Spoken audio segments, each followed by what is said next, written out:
নমস্কার, কেমন আছেন সবাই? আশা করি ভালো আছেন। আমার আরেকটা ভিডিওতে সবাইকে স্বাগত জানাই। আজ আমি বানাবো লাচ্ছা পরোটা। কিভাবে এত খাস্তা হবে, এত সুন্দর হবে, সেটাই আপনাদের সঙ্গে একটু শেয়ার করব। তার জন্য নিয়ে নিচ্ছি 2 কাপ আটা, যেটা আমাদের লাল আটা, 1.5 কাপ মতো, সরি। আর 1.5 কাপ নেব ময়দা। আটা ময়দা যাই নেব, দুটো সমান ভাগে নিয়ে নেব। এবার এর মধ্যে পরিমাণ মতো লবণ দিয়ে দিলাম, আর দিয়ে দিলাম রিফাইন তেল 2 চামচ মতো, দিয়ে এটাকে ভালো করে একটু ময়াম দেব।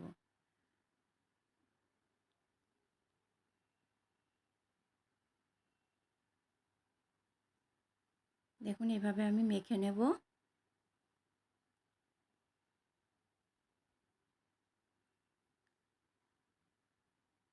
হাতের মধ্যে মুঠ করলে এরকম হয়ে যাবে, তখন বোঝা যাবে যে আমার ময়ামটা দেওয়া হয়ে গেছে। দেখুন এরকম হয়ে যাবে। এরপরে আমি নর্মাল জল, মানে নর্মাল টেম্পারেচারের জল দিয়েই আমি এটাকে মাখবো।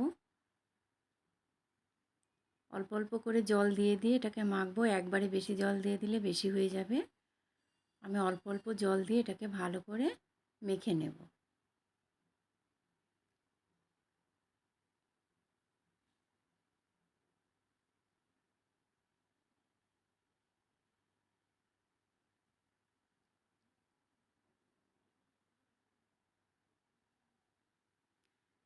দেখুন আমার মাখাটা হয়ে গেছে। এরকম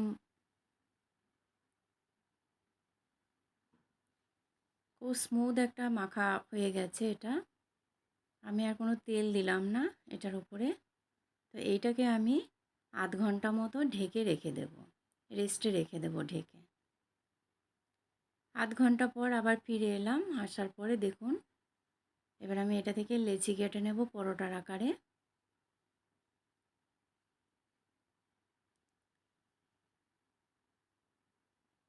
এরপরে আমি একটু আটা দিয়ে আমি একটা রুটির মতো বেলে নেব। রুটিটা একটু লম্বাটে টাইপের করে নেব।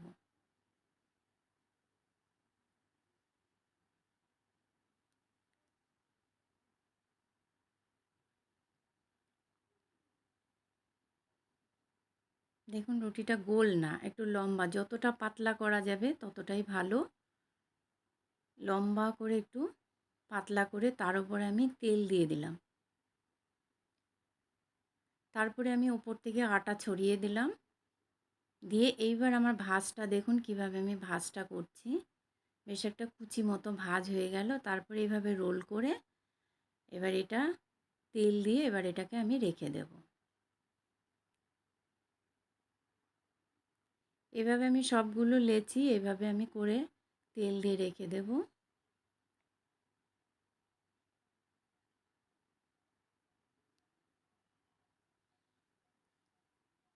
প্রথমে গোল করে নিয়ে তারপরে একটু লম্বা করে পাতলা করে নিচ্ছি। এটা যতটা পাতলা হবে ততটাই পরোটাটা ভালো হবে। তারপরে উপর থেকে আবার তেল দিয়ে দিলাম, দিয়ে আবার আটা ছড়িয়ে দিলাম, দিয়ে এইভাবে ভাঁজটা টেনে টেনে ভাঁজটা দিয়ে দিচ্ছি। দেখুন তারপরে এটাকে রোল করে নিচ্ছি। তারপরে আবার এটাকে তেল দিয়ে রেখে দিচ্ছি। এই করে সবগুলো লেচি আমি করে নেব। দেখুন আমার লেচিগুলো তৈরি হয়ে গেছে। এবার বেলার পালা। এবার একটু তেল দিয়ে দিয়েই বেলে নেব গোল করে করে। দেখলে বুঝতেই পাচ্ছেন যে দেখুন পরিষ্কার বোঝা যাচ্ছে। আমার ভিডিওটা যদি ভালো লেগে থাকে প্লিজ লাইক, কমেন্ট, শেয়ার করবেন এবং সাবস্ক্রাইব করে দেবেন।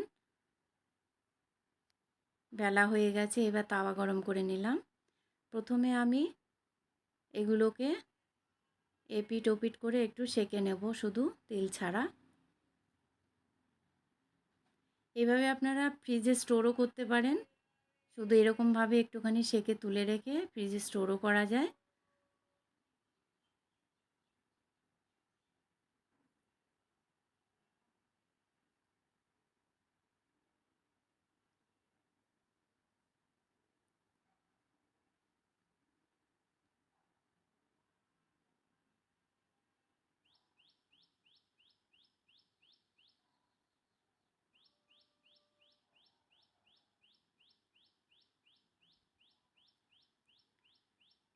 তারপরে সবগুলো এরকম সেঁকা হয়ে গেছে। এবার আমি তাওয়াতে তেল দিয়ে দিলাম, দিয়ে এবার একটা একটা করে এভাবে আমি তেলের মধ্যে এভাবে ভেজে নেব। বুঝতেই পারছেন কি সুন্দর ফুলে এবার এগুলো পাট পাট করে ছেড়ে যাচ্ছে, কতটা খাস্তা হচ্ছে। মাংস দিয়ে এই পরোটাটা খেতে সত্যিই খুব অসাধারণ। পুরো ভিডিওটা দেখার জন্য অনেক অনেক ধন্যবাদ। পরের আরেকটা ভিডিওতে দেখা হবে।